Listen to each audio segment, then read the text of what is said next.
लक्ष ठेवलंय. काही झालं तरी दिलीप वळसे पाटील साहेबांचा आणि त्यांच्या विचाराच्या उमेदवाराचा प्रभाव करायचा. मग त्यासाठी शिंदे गट, ठाकरे गट, देवदत्त निकमांचा गट आणि ही सगळी मंडळी एक आली. आता मला सांगा, अख्ख्या राज्यामध्ये ठाकरे गट आणि शिंदे गटाचं कुठं जमतंय का? अजिबात जमत नाही. ते त्या ठिकाणी या फक्त स्वार्थासाठी एकत्र आले. त्यांचे तुम्ही चिन्ह बघशाल, एकाचं काय, दुसऱ्याचं काय, तिसऱ्याचं काय, अशी परिस्थिती आहे. म्हणजे कोणाचाच कोणाला ताळमेळ नाही, अशी परिस्थिती त्या ठिकाणी आहे. आणि दोन्ही राष्ट्रवादी काँग्रेस पक्ष एकत्र यावे ही स्वर्गीय अजितदादांची इच्छा होती. त्याप्रमाणे सगळी कार्यवाही झाली. सगळ्या राज्यामध्ये राष्ट्रवादी काँग्रेस पक्षाचे सगळे उमेदवार घड्याळ या चिन्हावर लढत आहेत.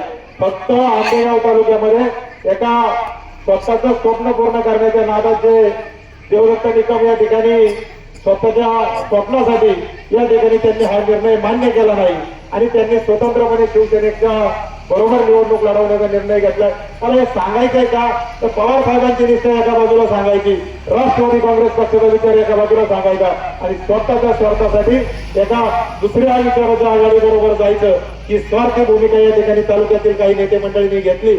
आणि आता प्रत्येक गावामध्ये जाऊन सांगतात तर आम्ही परिवर्तन करण्यासाठी या ठिकाणी उभे. ज्यांना राष्ट्रवादी काँग्रेस पक्षाच्या माध्यमातून अनेक संधी मिळाल्या, ज्यांना खऱ्या अर्थाने राष्ट्रवादी काँग्रेस पक्षाने नामदार वळसे पाटील साहेबांनी या तालुक्यामध्ये ओळख निर्माण करून दिली, त्या लोकांनी आता स्वार्थापोटी स्वतःच्या फायद्यासाठी आणि या तालुक्याचं वाटोळं करायसाठी एक वेगळी आघाडी तयार केलेली आहे. आपल्याला त्यांच्या भूल पापांना बळी पडायचं नाही. आपल्याला नामदार वळसे पाटील साहेबांचे विचार या ठिकाणी जिवंत ठेवायचे.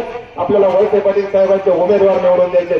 त्यासाठी आपण सर्वांनी या निमित्ताने एक निर्धार केला पाहिजे. राष्ट्रवादी काँग्रेस पक्षाच्या पाठीमागे आपण सगळ्यांनी भक्कमपणे उभं राहिलं पाहिजे. गेल्या विधानसभेला या निगुटवाडीने कमाल केली. 700 मताचं मताधिक्य फक्त निगुटवाडीमधून रामदार दिलीपरावजी वळसे पाटील साहेबांना मिळाले. तुम्ही आता टाळ्या वाजवल्या. 700चं लीड तुम्ही नामदार वळसे पाटील साहेबांना दिले. आता जो उमेदवार उभा आहे ना, तो आपल्या गावची आन बाण आणि शान असणारा उमेदवार या ठिकाणी उभा आहे. ज्यांनी स्वतःचा संसार केला नाही, त्यांनी निगुटवाडीच्या गावाला सुखी करण्यासाठी, समाधानी करण्यासाठी स्वतःच्या संसाराची राख रांगोळी केली. परंतु या निगुटवाडीच्या प्रत्येक माणसाचं कल्याण झालं पाहिजे असं काम शिवाजी शेट्टी या ठिकाणी आपल्या गावासाठी केलंय. बैलगाडीच्या माध्यमातून या गावाची ओळख राज्यामध्ये निर्माण झाली. याच गावातील याच बैलगाड्याच्या घाटाचं नाव संपूर्ण राज्यामध्ये झालं. विमा कंपनीचं अध्यक्षपद म्हणून त्यांनी काम केलं, बाजार समितीचं संचालक म्हणून काम केलं आणि या प्रत्येक कामाला त्यांनी न्याय दिला. मगाशी ते राजाराम शेट्टी सांगितलं, स्वतःचा बंगला झाला असता, स्वतःची गाडी झाली असती, परंतु त्यांनी ते नाही केलं. त्यांनी निगुटवाडीच्या भल्याचा विचार केला. ते स्वतः जरी 2 रुपयांनी मागे राहिले, परंतु हे गाव समृद्ध करण्यासाठी त्यांनी जे प्रयत्न केले, त्या प्रयत्नांना त्यांनी या गावासाठी दिलेल्या योगदानाला या ठिकाणी ह्या वेळेस मतदान रूपी आशीर्वाद आपल्याला द्यायचा आहे आणि तोच निर्धार करण्यासाठी आपण सर्वजण या ठिकाणी आलेलो आहोत. पंचायत समितीसाठी आपल्याच गावातून शिवाजी शेट्टी या ठिकाणी उमेदवारी करतायत. जिल्हा परिषदसाठी विष्णू काकांसारखा एक आपला ज्येष्ठ नेता या ठिकाणी ही निवडणूक लढवत आहे. राष्ट्रवादी काँग्रेस पक्षाचे अध्यक्ष म्हणून त्यांनी गेली अनेक वर्ष काम केले. जिल्हा दूध संघाचं संचालक म्हणून सुद्धा त्यांनी काम केले.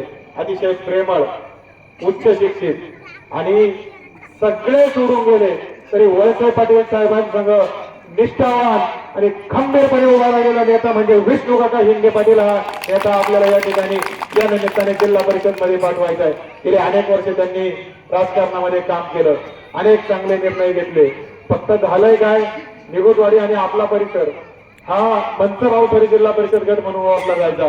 मंचरची नगरपंचायत झाली आणि नव्याने गट रचना झाली आणि नव्याने झालेल्या गट रचनेमध्ये अवसरी बुद्रुक गाव हे आपल्या जिल्हा परिषद गटामध्ये आलं आणि काकांची उमेदवारी या ठिकाणी आम्ही सगळ्यांनी आग्रह धरला काकांना या ठिकाणी या निवडणुकीमध्ये उभं राहायचं. काकांना उभं करण्याचं कारण सुद्धा तुम्हाला मी या निमित्ताने जाहीरपणे सांगतो. काका या तालुक्यातले ज्येष्ठ नेते आहेत, तसेच जिल्ह्यातले सगळ्यात ज्येष्ठ नेते आहेत. जिल्हा परिषद मध्ये काका त्या ठिकाणी आपण निवडून दिले तर निश्चितपणे काकांना त्या ठिकाणी चांगल्या पदावर काम करण्याची संधी मिळणार आहे. आणि एकदा का काका जिल्हा परिषदला निवडून गेले आणि पदाधिकारी झाले तर या गावात तुम्ही जर 10 कामं सांगितली तर 15 कामं करण्याची ताकद जिल्हा परिषदच्या पदामध्ये आहे. आणि हे काम आपल्याला त्याच्यासाठी करायचं आहे. तर या गावातून आपल्याला शिवाजी शेठला जर 1000 मताचं मताधिक्य मिळणार असेल तर विष्णू काकांना 1111 मताचं मताधिक्य मिळालं पाहिजे. आणि ही निगुटवाडीची ओळख ही निगुटवाडीची एकी आणि ह्याच निगुटवाडीचं काम आपल्याला या निमित्ताने निश्चितपणे दाखवायचं. खऱ्या अर्थाने आपल्याला आता यावेळेस ही सुवर्ण संधी आलेली आहे. शेवा निगुटवाडीच्या निमित्ताने आपलं हे नेतृत्व गावातून तालुक्याचं नेतृत्व करण्यासाठी जाणार आहे आणि आपल्याच गटातील जिल्हा परिषदचे काका जिल्ह्याचं नेतृत्व करणार आहेत आणि हे काम करण्यासाठी आपल्याला घड्याळाच्या चित्रासमोरील बटन या निमित्ताने निश्चितपणे दाबायचंय आणि आपण ते सगळे मंडळी काम निश्चितपणे कराल अशी भावना या निमित्ताने व्यक्त करतो. या निमित्ताने एकच विनंती